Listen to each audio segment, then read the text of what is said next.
Welcome to Lessons from a Podcaster, a show where we interview podcasters from all around the world and ask them to share their tips, insights, stories, and everything you need to know to grow your own podcast. This show is brought to you by Podsqueeze, the essential tool for any podcaster that wants to take their show to the next level. Let's get started with our host, Tiago. All right, welcome to another episode of Lessons from a Podcaster. Our guest today, Vlad Costea. Hey, Vlad, welcome to the show. Hi there, it's good to be here. So to start things off, let's do the 1 minute pitch challenge. So let's say someone approaches you in a party and they are asking you about your podcast. What do you say? It's called Bitcoin Takeover. It has been going for 4 years already. Oh no, 5 years. Sorry, I started in January of 2019, so I'm hitting my 5th year right now. It's mostly about stuff that's being built on Bitcoin as a money layer that's native to the internet. And it's mostly for intermediates, people who already know what Bitcoin is or have a very rough idea about it, but want to see that there's more about this project than financial speculation. It's more than just investing. It's also about trying to empower countries around the world that have no access to financial services for political or social reasons. And it's very cool. I'm super excited about this, and it's my main job right now.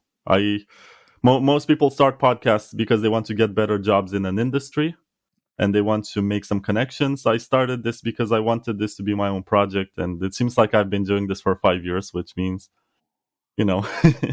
something good is happening. Yeah. Well, that's amazing that you get to do this as your main job. Let's go back to 5 years ago. Do you remember why did you start? Like the first day you started this podcast, what was going through your mind, and why did you decide to start this back then? I was nervous. I was frightened of the idea of being on my own, but I've conducted interviews before for other news and media organizations. And at one point, I realized, okay, I can freelance for this, I can freelance in that place, but I'm not happy. I'm not ever happy. I want to do it my way. I want to do it by my own rules. I want to not compromise on quality. I want to not compromise on the format. I want it to be long form. I want to not remove the interesting parts just because I have to stick to 30 minutes or something. So I had lots of these big ideas about what I wanted it to be. And I think I was pretty good at sticking with my principles. And I've been doing this for 5 years, and I'm happy. What is your background? Like, what were you working before going full time with your podcast? I was doing a PhD in political philosophy with a focus on internet governance. And I dropped out because I realized that there's no way I can publish my thesis the way that I wanted in the next 5 to 10 years. And I was like, no, I can't wait that long. Maybe somebody else will do it better along the way, but it's too much for me. I focused on this type of research, which involves interviewing very smart people who spend a lot of time researching. And in a way, my work is very selfish because I benefit from their knowledge within, let's say, a 90-minute conversation. And I get to write about it afterwards because I'm not just an interviewer. I also write about the interviews that I do. And By the way, Podsqueeze has really helped me in the last few months with this because the best part, honestly, is the timestamping. I used to spend 1 or 2 hours per episode to do timestamps. Now I just run this software and it does it in 5 to 10 minutes. And then I spend another 10 minutes to make some small edits. So it's correct from all points of view, and then I publish it, and I'm like, whoa, so what do I do with the rest of my time? That's amazing. So you use the timestamping feature for Podsqueeze. Do you also use the show notes or the blog post to help you write, or that's all you? No. I mean, I sometimes look at the blog post to see if it does anything interesting, but most of the times there are way too many mistakes and it takes a shorter amount of time for me to write it from scratch. Mm-hmm. But I do use the tags because that's also useful for search engine optimization. And what else? I think also the quotes part is useful and the transcripts, but once again, if you upload on YouTube, you get this sort of automatically generated transcript. It doesn't make much sense. It makes sense if you keep them on a website somewhere. But I see much more value in the transcripts because people don't really have the patience to sit through a 2-hour interview. They want to get to the part that they find very interesting. So having timestamps is a huge time saver for everyone. Yeah, for sure. It's definitely what our users, one of the features that our users use the most. Let's go now to your stack. So what takes you, what tools do you use? What is your process to go from idea to then publishing an episode? Tell us everything.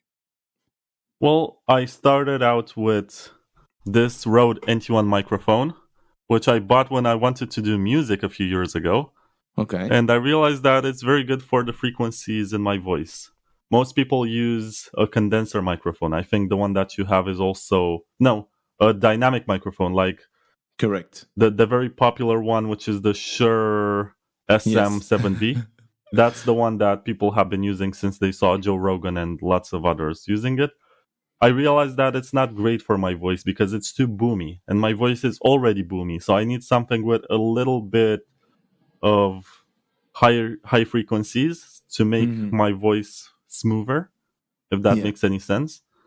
So I very much like this. I have been using it for 5 years now for every recording almost, except for the ones that I do at conferences when I'm not at home or in a studio. So I have to use handheld microphones, and for that one I use the trusty Shure SM57 with a pop filter on top.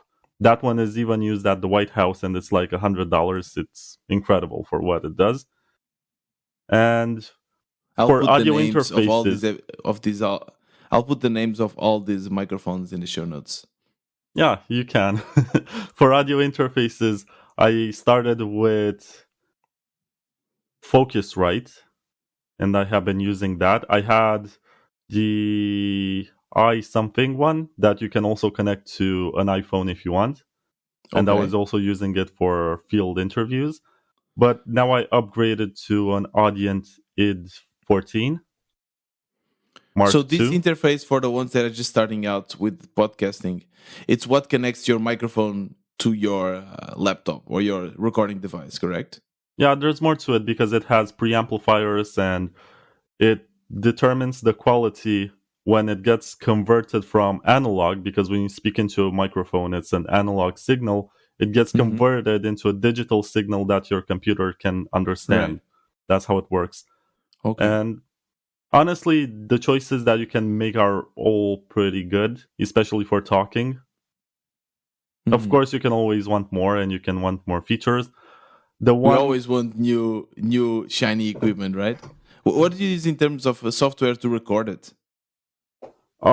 So I use sometimes Zencaster, and it works 80% of the times, and when it doesn't, I switch to Zoom. I don't like Zoom because it has some specific compression that I can hear, but at the same time, I love Zoom because it has better video quality. So pick your trade-offs. Zencaster has better audio, but the video is of lower quality. Zoom has better video, but there's also another one that you should know about, and you don't have to pay anything for it. It's called Jitsi, Jitsi.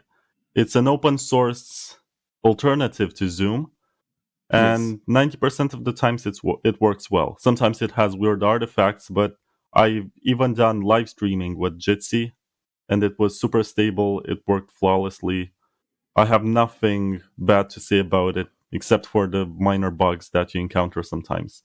And it's open source. If you don't like it, you can fix it yourself. Yes. And I also want to mention this, that I have an Apollo Twin interface. I don't recommend this to beginners, but once you figure out what you want to do, this one has lots of cool plugins.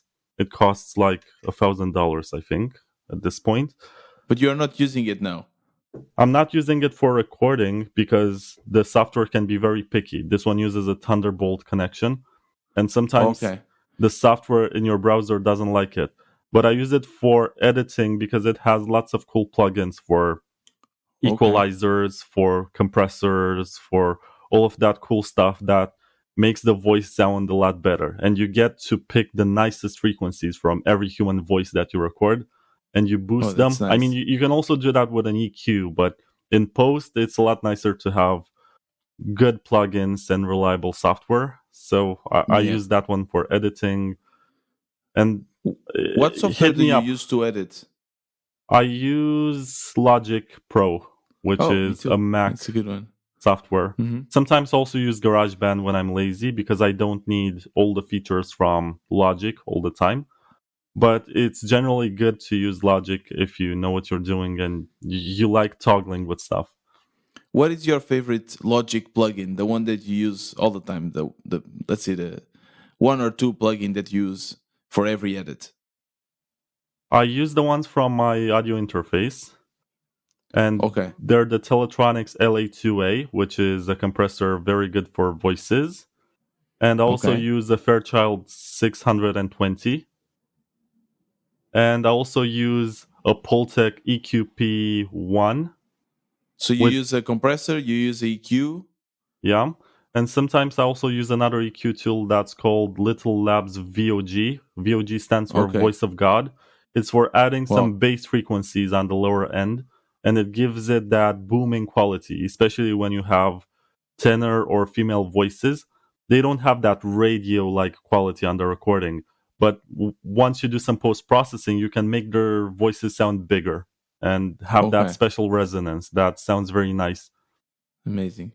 So, and then the last piece, where do you publish, or what host provider do you use to publish your podcast? I've rented some server space from you host your own podcast? It's not quite hosting my own because that means I physically own the hardware, you know? But I host it on some server I rented. It's a more economical solution. And I use an open source software that's called Podcast Generator, which allows me to publish the episodes directly from my server interface. And it gets uploaded automatically to Spotify, to Apple Podcasts, to all the others. It generates the RSS feed, and then all the services get the feed, and people can listen. So it's much more economical. It's much better than, honestly, it's much better than solutions that are podcast only, because you only pay like $7 a month for renting. So it's much nicer. I recommend this way, even if it's a bit more technical. Once you get the hang of it, it's more economical, and it's also more sovereign, because these platforms are also good at deplatforming you. And I'm not saying that all the content that gets deplatformed should not get deplatformed. There's a lot of ugly stuff out there. But sometimes there are topics like Bitcoin, which sometimes are not promoted by these platforms. So you have to think of ways in which you're not going to get censored, and your show is going to be there all the time. So if you are a little bit more tech savvy and want to have more control, that's a great solution. Now, let's go back to the podcast. So you have done this for more than 5 years, around 200 episodes. You have around 1,000, 2,000 downloads per episode, which is amazing. Not a lot of people get to say that. Let's go back to the most memorable moment of your episode. Do you remember what was the most interesting episode, some interesting story, something that didn't go well? Tell us something juicy.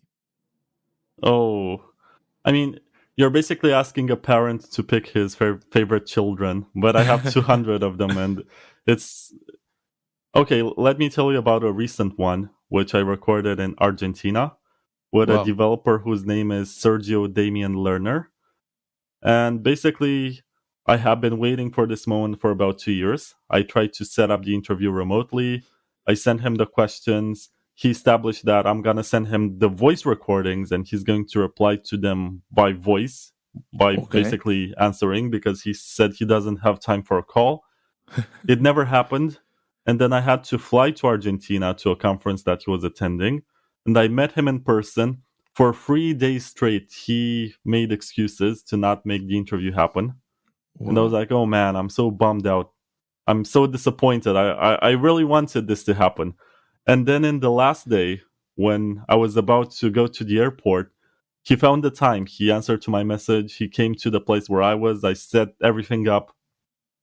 We did the recording, and we stopped the recording because my laptop battery was dying.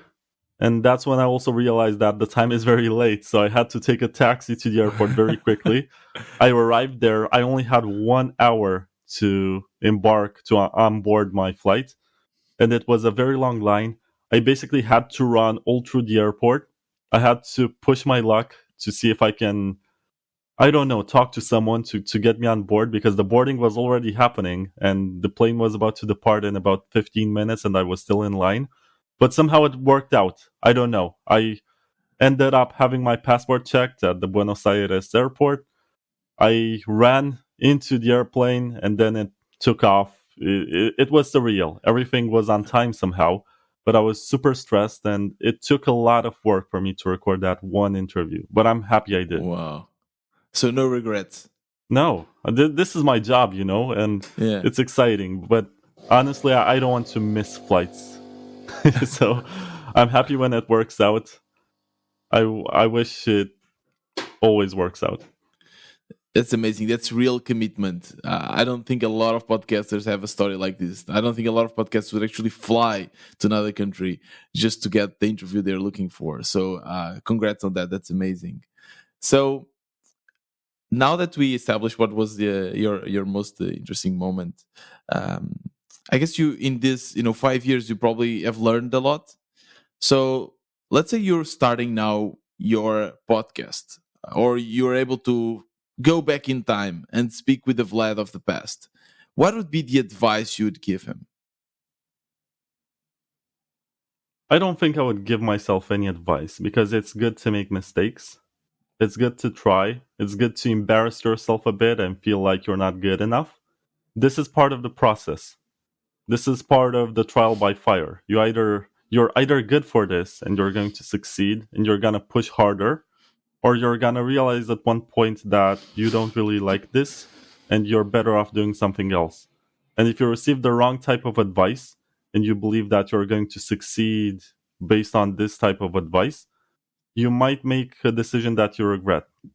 So it's good to realize how passionate you are about the topic that you're speaking about, and to which extent you want to continue to push harder.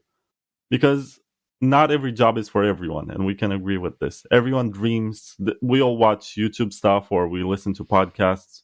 At one point, we all dream about doing this, but we have to ask ourselves some fundamental questions about our personal passion and our ability to convey a message that's relevant, to become a voice within that community. Right. And there are a lot of obstacles along the way. Once you get to a certain point, you realize that the guys you're looking up to when you started don't want you to succeed, because you're basically taking away part of their audience. And It's not as nice and collaborative as you would think. But you have to push harder. It's a tough industry. Is it a tough industry with a lot of competition, at least in the Bitcoin space? Yeah. I mean, I remember there was a guy, I'm not going to name him, and he was complaining that there are way too many podcasts and there should be fewer. And my reaction was, no, there are too many podcasts that try to do the exact same thing. There are not too many podcasts. There are so many subsets and subtopics and niches that you can explore. And you can spend hundreds of episodes exploring them and talking with lots of interesting people and approaching them from different angles. Just be unique. So it's important that's to the be best unique. Piece of advice. Be yourself, be unique, bring something different. Bring a side of your personality into your work, and don't be afraid to be creative, because that's where it pays off. If you spend too much time trying to be like someone else, it's a waste of your time. I think those are great words to finish this episode. Vlad, where can we hear you or follow you? Tell us about your socials. Tell us about, again, the name of your podcast. Where can we listen to it? Tell us about everything. You can go to btctkvr.com, which is an abbreviation for Bitcoin Takeover, and you're going to find all of my work. But if you want to just listen to the podcast, search for Bitcoin Takeover Podcast on Spotify, on Apple Podcasts, YouTube, whichever platform you're using. Amazing. I will link everything in the show notes of these episodes. This was another Lessons from a Podcaster. Thank you very much, Vlad. Thank you. This podcast is brought to you by Podsqueeze, an essential tool for podcasters that creates show notes, timestamps, clips, and more. Visit podsqueeze.com and use the code PODCASTER for 20% discount in the first 3 months. We release a new episode every Tuesday and Thursday. See you in the next episode of Lessons from a Podcaster.